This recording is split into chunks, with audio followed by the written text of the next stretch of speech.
Trustee Amenta's point about what's in the long-range financial plan versus what's projected here tonight, if there's a discrepancy in those numbers, would we have to, we'd be able to update that financial plan so that everything is synced, I would imagine. So Well, that's correct. And again, you redo it every year. So you can update cost estimates and sync it up as you go forward. I think number one is you would, perfect the budget for what you're going to do in the new phase 2. Make sure that's in your budget, your actual annual budget for 18. And you can update numbers in the future for the out years. It does affect debt service though, in the out years. So while we're doing budgeting, I agree with Trustee McKay. It would make sense to, update the numbers if we know them. Yeah, and it would be good to do that. Once we get these new cost estimates, we should be able to update those numbers in the plan, as well as the annual element for the budget. Yeah. Speaking for myself, part of my frustration in the project is just the nature of the project. We come in with some old estimates, and then we go to price something out, and we've got new estimates. And then as we're going, wisely, we're making changes in our plan. And I get completely, and I think that was a good thing to remind us that to take the numbers that are in that green column and gray column and try to match them up to how things are, it's tough to do that. That was an estimate, this is a plan.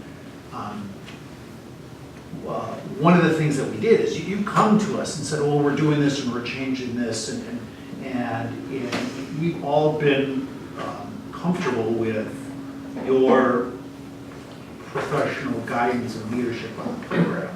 So there were, and I'm going to apologize here, I wish that we would have been asking these questions that we're kind of asking now to say, wait, let's get things lined up. Because, I've got all sorts of notes and all sorts of comments. Oh, this 1.5 is now 9 plus 6, and that was this, and this was this, but never really took it apart. So I just wanted to say I appreciate the work that all of you are doing. I understand you guys get the angst from us secondhand, Chief. You get it from us firsthand when you're before us. And I just wanted to remind you, we're all behind you and all behind the program and all behind the project. We've got our things to get in a row. And I agree, and I appreciate your comments as well. That okay, this is some things that have changed even from your perspective. Let's take a snapshot, because we're looking at a PowerPoint presentation from a year ago, and then some budget numbers, and then notes and financial plans, and none of them all line up. And I think I understand why. I don't understand what the numbers are, because they're still not lining up, but I understand why they don't. And I think that I'm good with taking the time out, and let's come back for budget and get everything lined up so it's understandable. Okay, but man, I think the numbers for phase 1 do line up, and everything's there. Yes. And it's pretty easy to follow. The pages are a little bit out of order, but the March memo where the board reviewed, you approved a specific set of bids and a budget for a project. And then you've got a reconciliation memo dated in October that shows you that they not only finished that phase 1, but actually were able to do a little more space, which is needed for the police department to operate. And they were able to get that all done and stay on budget. So I think you're good on that first part. The issue now is moving forward. And we're looking at bits and pieces tonight. Again, the floor plan you're looking at was one from last Wednesday. Between Wednesday and Monday, that all changed. And obviously, it's been changing so quickly, they haven't had time to even update the tables. So let's get that done and get it perfected. In 3 weeks, it'll come back, give you a better idea of exactly what they're going to be able to do phase 2 with the budget. Yeah, the floor plan hasn't changed, but the only thing that changes Well, it's still all labeled green, though. Right. We're not going to be able to do all that. That was, it was only I just wanted to give you an alternate suggestion based upon my conversations with them over the last week about what we think we could all do this for, and I wanted to give you a realistic outcome of what we could do within that budget. So, and clearly the priority. And we will do that. I can give you an updated one with. Right. I'm going to help these guys get us an updated budget for those offices for you. Okay? The priority has got to be to finish the operational space that the department needs to function. And evidence storage, chain of custody issues are absolutely critical in any case that's going to get involved in the court system. So we need to get that space done, number one. Number two, we got to get the roof done. We've got a lot of money invested. We got to get the roof done to protect the building. Then we can talk about the garage. They've never had a garage.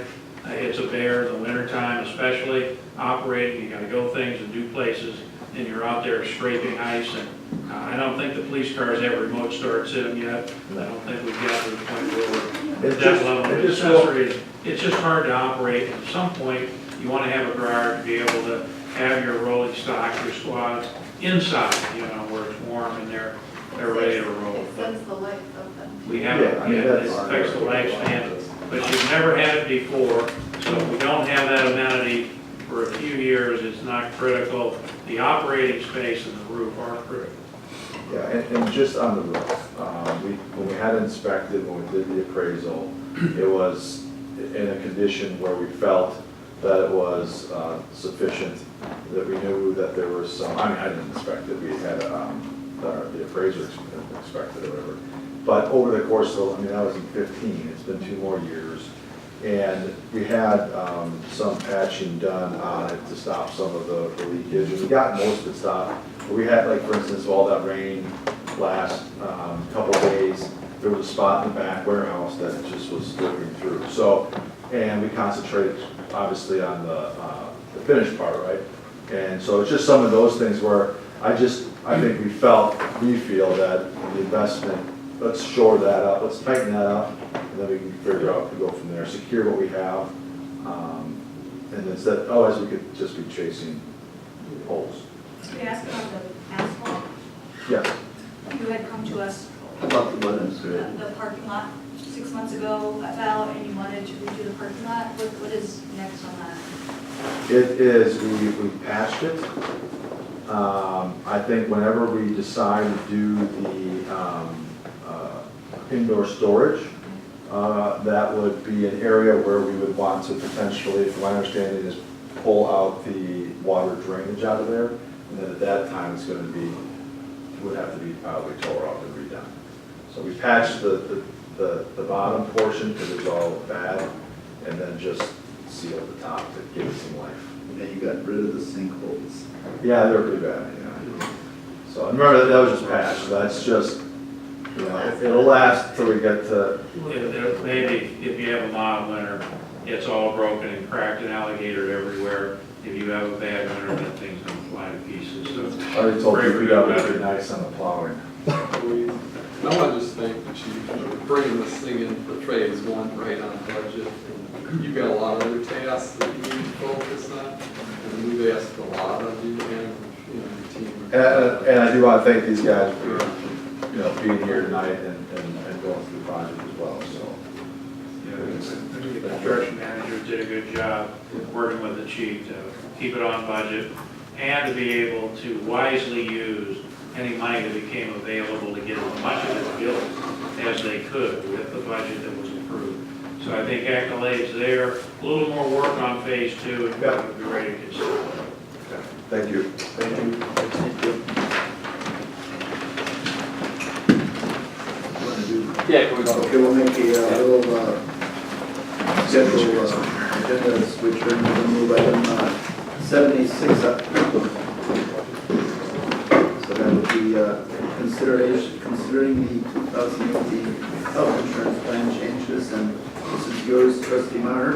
Yeah, I'm just going to turn it over to the assistant building manager, try to go cards and brief us on the proposed 2018 health insurance plan changes, premium sharing arrangements. Okay. Thanks. I appreciate all of your patience with the later materials. I think we got you everything that you needed before the weekend. That was my number one goal. So I also emailed that out too, and it's in the public packet. I have Alex Beaudry here from the Horton Group. We contract with the Horton Group for all of our benefits, health insurance especially. consultation, so they've been working with us. Especially during this time, this is kind of the peak time, so to have Alex here with us is a huge plus, so I thank him for that. I just got about a 10, 11 point page PowerPoint slide, so I just asked to wait to the end for questions. I'm just going to go through the next 5-10 minutes and kind of outline what I'm proposing in front of you and the 2 different actions that you will take place tonight. So first of all, give you some background.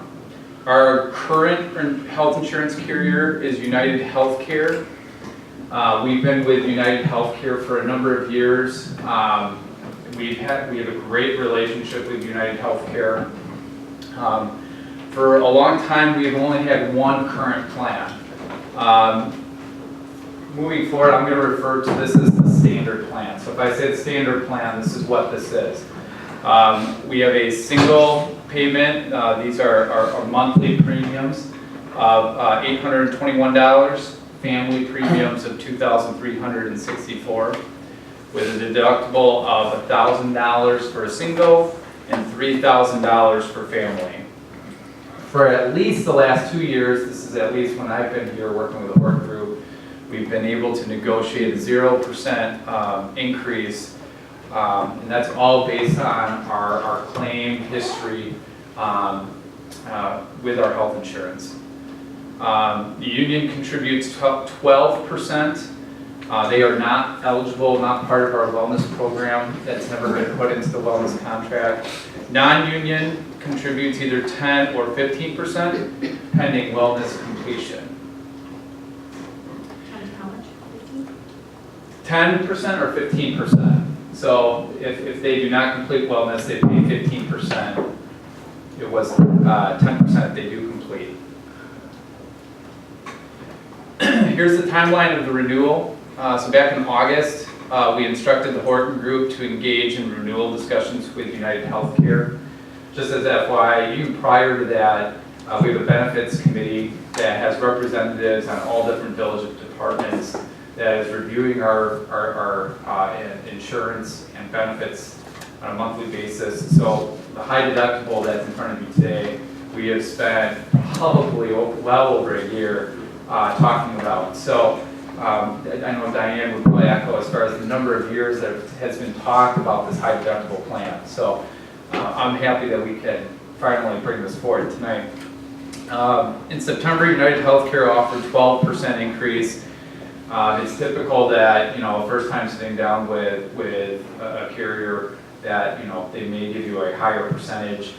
This was a little out of the norm for us, but as Alex would echo in some of the other municipalities, this, is less than what some others are seeing.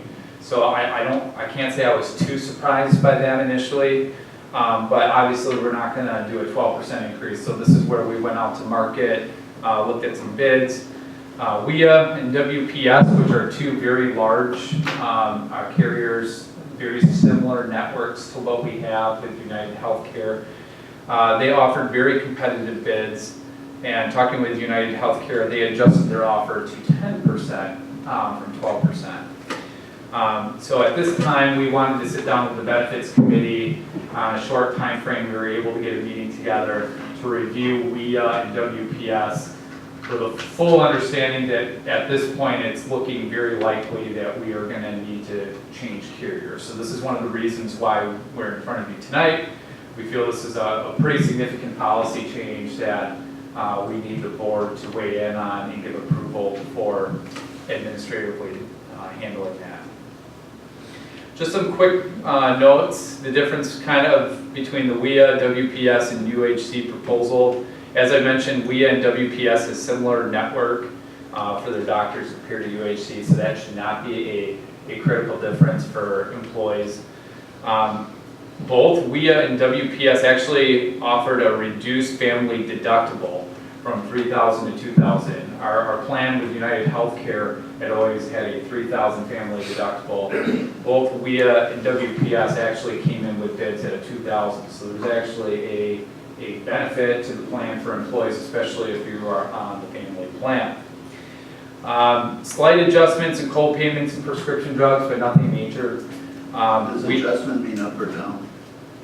it could go either way. I mean, you're talking about a 25 or a 20 to a $25 copayment. So it depends, or on the increments of the prescription drugs, but it's nothing significant.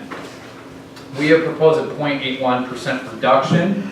WPS proposed a 2.58 reduction with a slightly higher out-of-pocket maximum, but really difficult to reach because we have a 100% co-insurance, which means that anything past the deductible is all co-payment related at that point until you reach the max out-of-pocket. Very difficult to reach that. So, but the fact that we are right now in 2017 and we have 2 bids that came to us talking about health insurance reductions to the rates is really good news that a lot of municipalities aren't able to share with their board. So that to me, that was really nice to see. I was hoping United Healthcare could match that, but I'm past it. It's okay. I am moving on. So, high deductible option. Let's talk about this a little bit. Both we